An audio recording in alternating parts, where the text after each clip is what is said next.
Brothers and sisters, I hope everyone's having a beautiful day. This is the In My Grow Show, the podcast dedicated to taking the mystery out of cannabis. I'm Alex Robles. I want to thank everyone for showing up and hanging out for a bit, listen to me talk.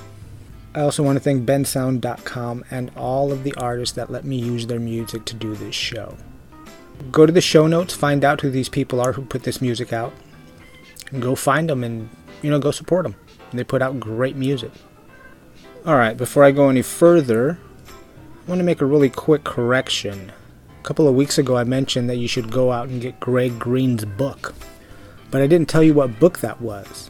So Greg Green's book that I used a lot, and I still use, is the Cannabis Grow Bible. The one I have is the second edition. I think it's probably on his third or fourth edition. Get the updated edition. Like I said, it's helped me through a lot. That in between Jorge Cervantes' Marijuana Horticulture Grow Bible, those two are really good books. They take you through it from different viewpoints, from different styles, really. And the books are put together totally different also. But go get one or the other, or go get both. But yeah, that is Greg Green's book is the Cannabis Grow Bible. Alright, so I took last week off because it was spring break around here. So we decided to drive up north to Monterey, California, and go see the aquarium. And let me tell you, that's a lot of fun. If you're coming to California, if you live in California, you should go see the Monterey Bay Aquarium. It's better than Disneyland because everything there is alive. It's real. It's not made up. It's all real. Yeah, we had a really awesome time. My favorites were the jellyfish and the octopi. Don't call them octopuses. Nope, don't call them that. It's not right. I got corrected several times at the aquarium for yelling out, "Hey, look at the octopuses." People are real sensitive. I didn't hit any dispensaries. Mostly I didn't go to the dispensaries because I didn't need anything. I already had everything with me. Because I found the AK-47. Now the AK-47 is one of my all-time favorite strains. I've been a big fan since the 90s. And I found that here in town, here in Ojai at Sespe Creek Collective. And that was from, in that particular flower, the AK is from Emerald Family Farms, I believe. I'm almost sure. But okay, a little history of the AK. It is a mix of Colombian, Mexican, Thai, and Afghan varieties. Ooh, oh yeah. And it was created in 1992 by Serious Seeds. But like I said, it is one of my favorite.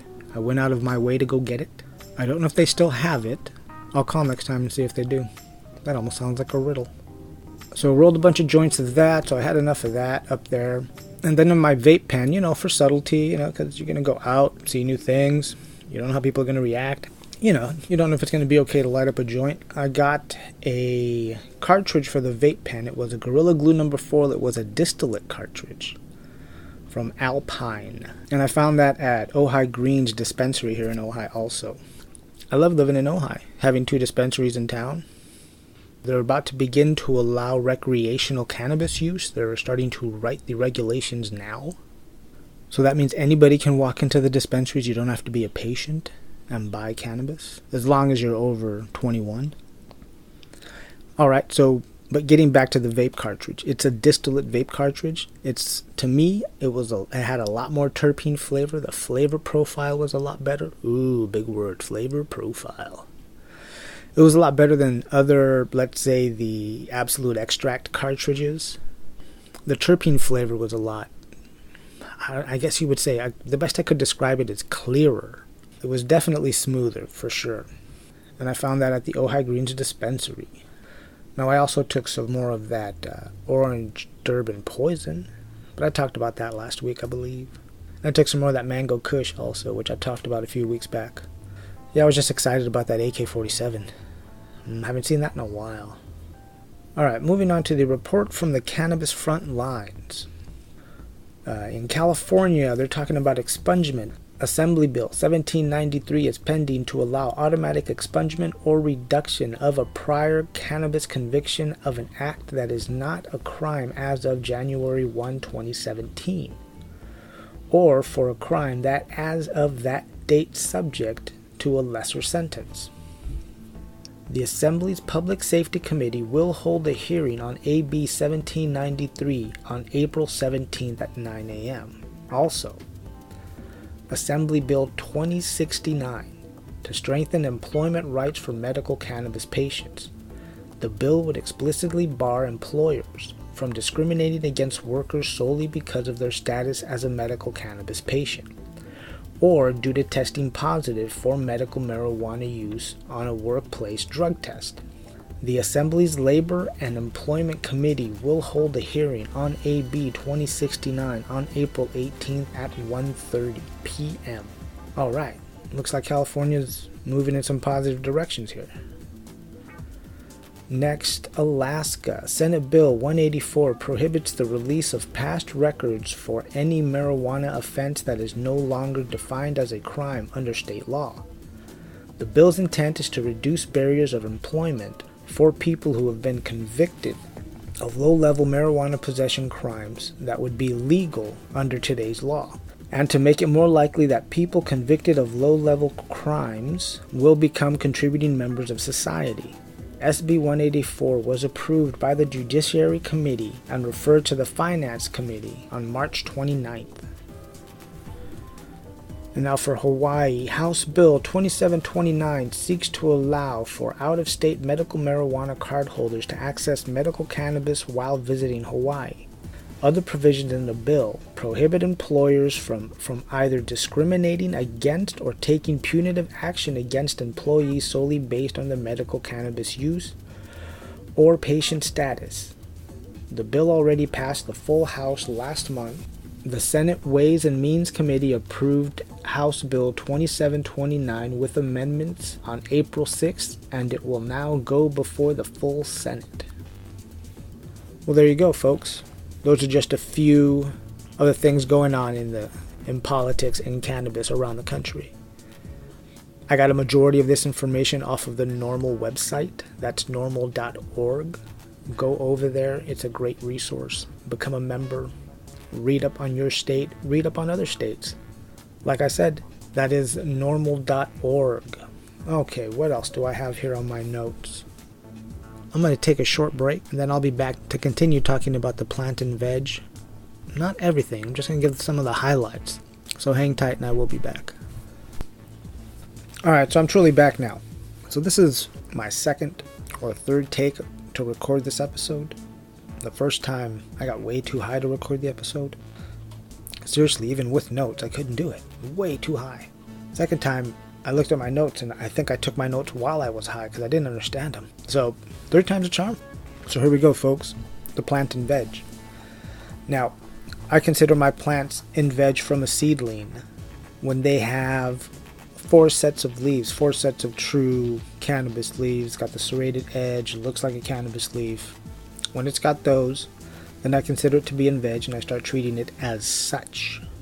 Which means I'm going to change my light cycle. If I had it on a 24 light cycle as a seedling, on a 24-hour light cycle, meaning lights on all day, I'm going to dial that back to about 17 hours. Alright. I don't do 18 because I think 17 is better. That's how I do it. If you really want to know why I think 17 is better, get a hold of me, send me an email. Better yet, get a hold of me on Instagram.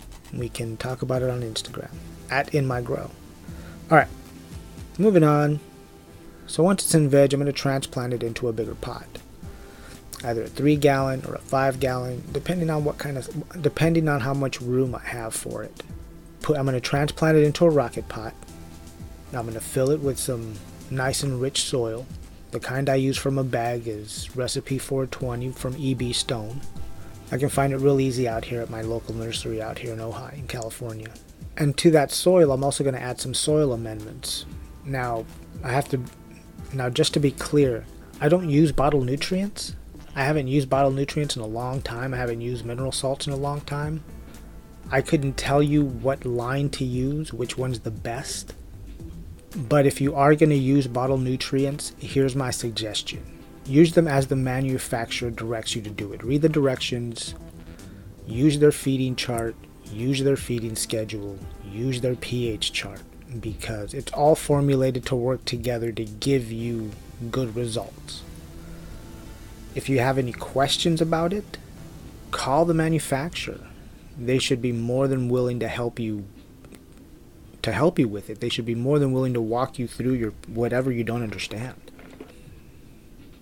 Now, when I transplant into this enriched soil, whether it's in a 3-gallon or a 5-gallon bucket, I'm also going to add some soil amendments. Okay, if you're going to be using bottled nutrients or mineral salt, I don't suggest you add in the soil amendments. Okay, leave that out, because it may make the soil too hot if you do both, and you may end up burning the plant. So if you're going to run bottled nutrients, you can skip this soil amendment part and just listen to the rest of it. Okay, but to that soil, let's say for a 3-gallon container, let's say for a 3-gallon pot, I'm going to add an 1/8 cup of neem meal, kelp meal, ground oyster shell, and azomite or rock dust. And I'm going to do a separate show as far as what those amendments will add to the soil, but these are what I add to the soil. If it's a 5-gallon pot, I'm going to add a 1/2 cup of if it's a 5-gallon pot, I'm going to add a 1/4 cup of each. Now, the enriched soil that I start with, it's usually about a 10-10-10 NPK.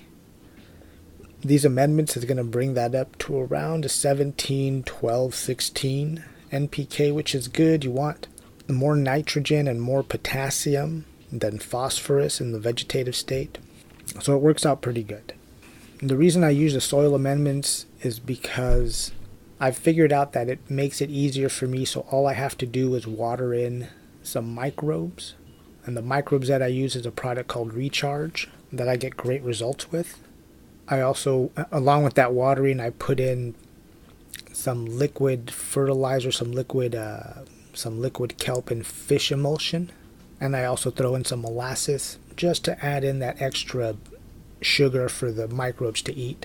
Microbes are going to make all those amendments in the soil plant available. They're going to process it and feed it to the plant, basically. And usually that's all I'm going to water in for 4 weeks. You know, depending on the strain, some strains are hungrier than others. Some strains feed, take up more than others. But usually that's all I'll water in, and that's how I feed them. And then every 4 weeks or 5 weeks, I'll top dress it. The same amendments, I'll mix those up in equal amounts. The neem, the kelp, the oyster, the rock dust. And if it's a 3-gallon pot, I'll put 1/8 cup on top. Kind of work it in, and then I'll water it. And that should feed it, and I'll just water it that way for the next 3 weeks, 4 weeks, and that should feed it pretty well. And I'll do this every 3 to 4 weeks. I'll top dress it this way every 3 to 4 weeks, as long as that plant is in veg. Now, topping the plant. Me personally, I don't grow tall plants. It's easier for me to grow short, bushy plants. It's just easier for me to maintain and work around. So when the plants get about 3 feet tall, I'll top them. I will cut about 4 inches, what's considered the main stem, the apical stem, the middle one. The one that runs right up the middle, that's the apical stem. I'll cut about 4 inches off of that. That'll force the plant to grow horizontal, to bush out, instead of trying to grow straight up like a Christmas tree. And that's what I want. That's how I grow. And usually I won't just top the apical stem. I'll top the other larger branches also that are coming off of, to have them also bush out. Wherever I top that plant at, the 2 lower branches right below that cut are now going to be the 2 main branches. You're going to see them shoot out sideways. I become 2 other branches, just like any other ones that I cut at this time. And those tops that I cut, and I don't want to get rid of them. I don't just, I hate seeing a good cutting go to waste. So I'll just clone them up. And I'm not in a big hurry, so I'll just throw them in a cup of water and let them take their time. Change the water every few days. In about 3 weeks, they'll start to root out. I have to do some other stuff to them to get them ready to be actual clones, but the big pictures, that's basically what I do with those.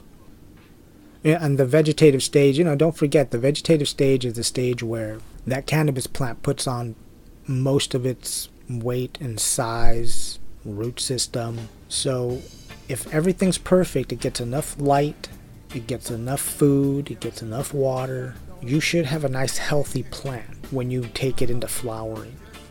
So that's why I encourage you to get a good cannabis grow book to help you with the really finer details and help you understand how a cannabis plant grows.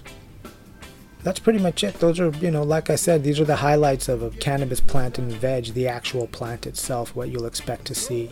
If you feel like I didn't cover something well enough or I kind of skipped over something, let me know. Send me an email or find me on Instagram at inmygrow@gmail.com or find me on Instagram at inmygrow. Well, folks, that's the show this week. Like I said, I was on vacation. I kind of just had a few notes, threw it together. I appreciate you once again taking the time and listening to me. If you have any questions, get a hold of me. Don't forget to subscribe to the show wherever you listen to podcasts. If you want to support the show financially, go to patreon.com. Search for In My Grow Show. That'll take you to the In My Grow Show campaign, and you can help support the show that way. If not, go to inmygrow.com, and there's a link there in the main menu that says support the show. That'll take you to an Amazon affiliate link. You can use that to support the show. And if you can't help financially, don't worry about it. But here's how you can help. Tell 3 other people about the show. Alright, brothers and sisters, like I said, I'm done for the day. I'm going to get out of here. As always, remember to grow, learn, and teach. Listen. Can it race with the clock? Oh no. 'Cause it's never stop. Alright, drum and bass, so take it easy. Alright, I take it slow. Oh yes, I take it easy. Alright, I take it slow.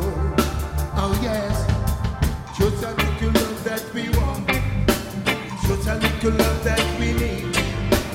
Just a little love that we want. Hey, just a little love that we need to keep us alright, to keep us together.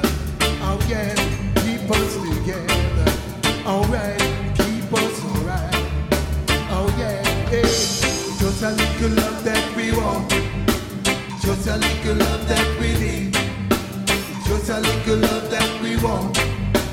Just a little love that we need to keep us alright. Alright, to keep us together. To keep us together. To keep us together. Alright, to keep us together. Alright, keep us forever. Oh yeah, take it down together. Alright, to keep us together. Alright, just a little love that we want. Just a little love that we need. Just a little bit of love. Just a little love that we want. Keep us alright. Yeah, thank you. Yeah. Roots rock reggae in the house tonight.